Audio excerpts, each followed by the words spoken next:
Hello everyone. This is part 2, the demonstration part of video number 18, demonstrating cool colors, composition, emphasis, and unity. And we also talked about tertiary colors. Remember that in the first part of the video? All right, now I'm going to do the demonstration. Before we do anything, I'm going to do my snowflake, okay? So you watch very carefully. You'll get a square piece of paper at about this size from me. We are going to take it and we're going to fold it and meet corners diagonally. So we're going to make one big triangle. Does everybody see that? One big triangle. Then we're going to take the triangle and we are going to bend it this way so the corners meet to make a smaller triangle. And I'm going to fold those edges nicely. So it's going to be about this big. All right? Then I'm going to fold it again. This is the tricky part. So you're going to make the ends meet again, and the size of your triangle is going to be this big. So we have folded it 4 times. Okay? Now I'm going to take a scissors. Where's my handy dandy scissors here? Here it is. Okay? And I'm going to cut out various shapes out of the sides, all 3 sides of the triangle. So I'm going to start with kind of a roundish heart shape. Now, I'm not expecting you to do these fancy shapes like I am. You can do whatever shapes you want. Remember, this is your art, and I don't want this to be too hard for you. So you guys, if you want to, just cut triangles like this. Cut like that, and then into the point of the triangle. Okay? I think everybody can handle that, can't we? All right, now I'm going to cut another kind of a box shape. I'm cutting the end off, and we're going to have this shape here. Okay? Then I'm going to cut another circle.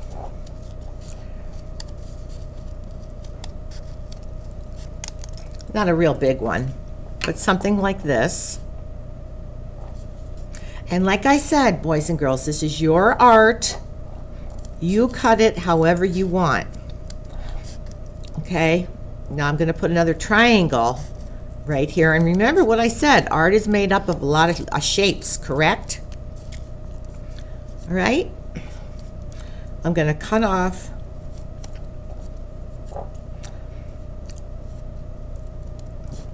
keep that edge there, and then I'm going to cut another triangle into it this way.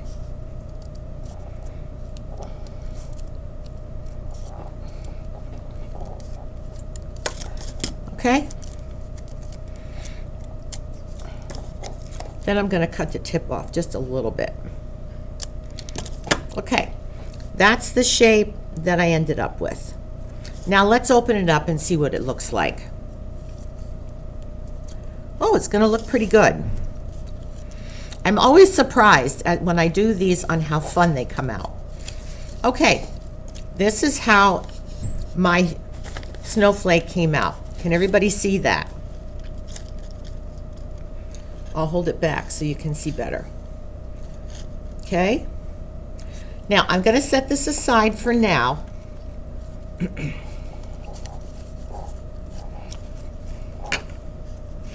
And I'm going to start my watercolor. Okay? I'm going to set this right here. Now, don't forget to throw your scraps away, because a very important part of art is also cleaning up after yourself. Very, very important. Now, I think everybody has a brush this size. I'm going to take my clear water and I'm going to wet my paper. And I'm going to do it up and down. Do you see how I'm doing it? And I'm not making it super, super, super wet, because I don't want any puddles on here. But I am wetting the entire paper. And you'll have to look real close, boys and girls, because sometimes it's kind of hard to see if you covered all the areas. But it looks like I did. Now, what's another art rule? We always start with the lightest color. And out of these cool colors that we talked about today, the lightest one is the red violet. So, and I'm going to put my red violet on here in an up and down motion here. You see how the color spreads out?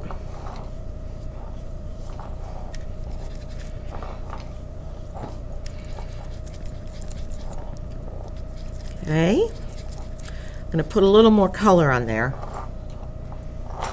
There's some bold.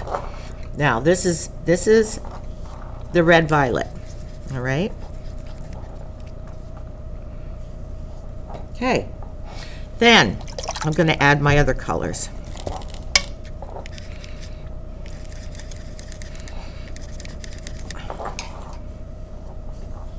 Okay. This is another variation of the red violet.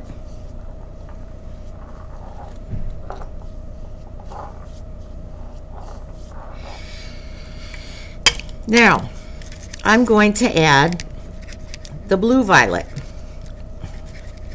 which is a little bit darker.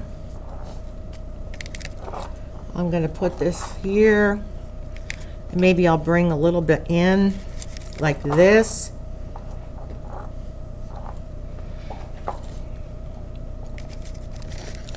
Everybody getting the hang of this? Okay. This background has to be done relatively quickly because it dries quickly, the paper. So, and then I'm putting my blue in.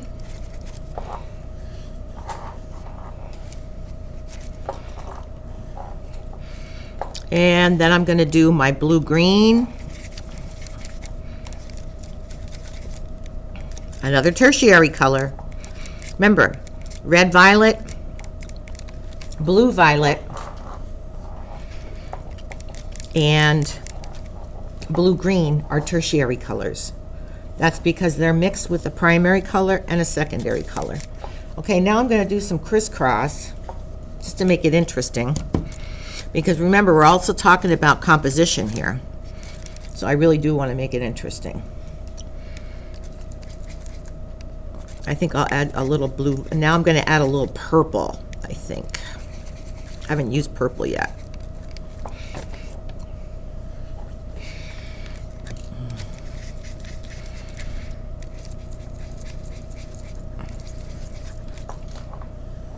There we go.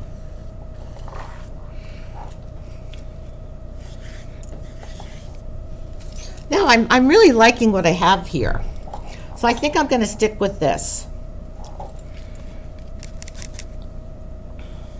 I'll bring this over here a little bit. Yeah, I like that. What do you think, boys and girls? That looks pretty good. Okay, all done with this. Now we have to let this dry. Okay, and we're going to go back to our snowflake, and I'm going to give you glitter in a cup, glitter glue, okay? And what you're going to do is you're going to set, and I cannot move my my watercolor just yet, so I'm going to move my camera. Okay, I just did that. So you can see what I'm doing now. So I'm going to take my finger and I'm going to dab on the glitter on one side of the snowflake. And I'm going to spread it around. Does everybody see how I'm doing that? This is the kind of fun part. I feel like a kid doing finger painting. So much fun. Okay? I'm going to cover the whole snowflake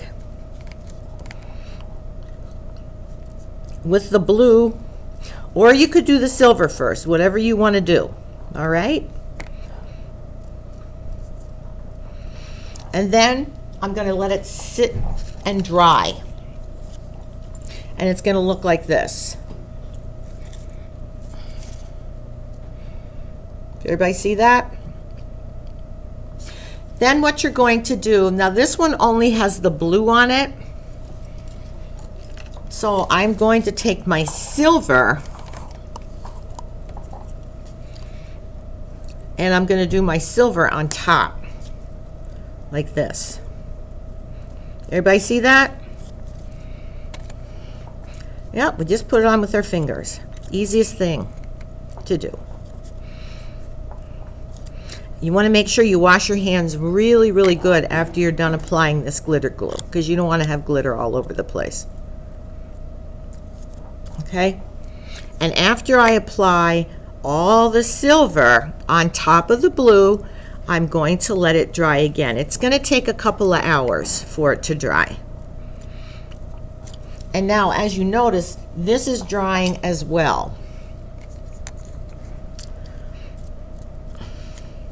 So when your background is dry and your glitter snowflake is dry, the next thing you're going to do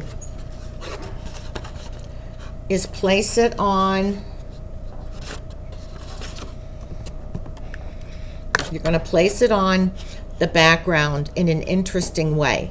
We're not going to put it in the center. We're going to put it off the center a little bit because that's the way we make a good composition in art. And now I have another question for you. What is the thing you notice first when you look at this painting? The snowflake. So the snowflake is an emphasis of this painting.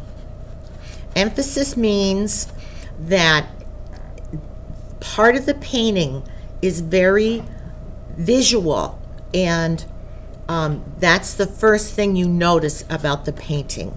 It's emphasized by the glitter and by the shape. So remember, composition, emphasis, and then the way that I did the ups and down strokes in the background, and then they will bring your eye right into your snowflake, which gives this piece of art unity. Okay, it all comes together because of the way I painted the background and then placed the snowflake. Okay, this is a fun project, and I wanted to get it done, of course, before spring comes here, so because we're going to start doing some spring projects, and I have a whole bunch picked out. So, all right, boys and girls. Now, just as a review, we learned about tertiary colors, which are a primary color and a secondary color mixed. We used tertiary colors. We used blue violet, red violet, and blue green. We made an interesting composition by the way we wet the paper and applied our paint. And then we're going to do an emphasis on the snowflake in the way we place it onto the painting itself. Okay? That's a review of what we've learned today. Remember, this is art project number 18, and I will see you soon with another project, number 19. Have a great day.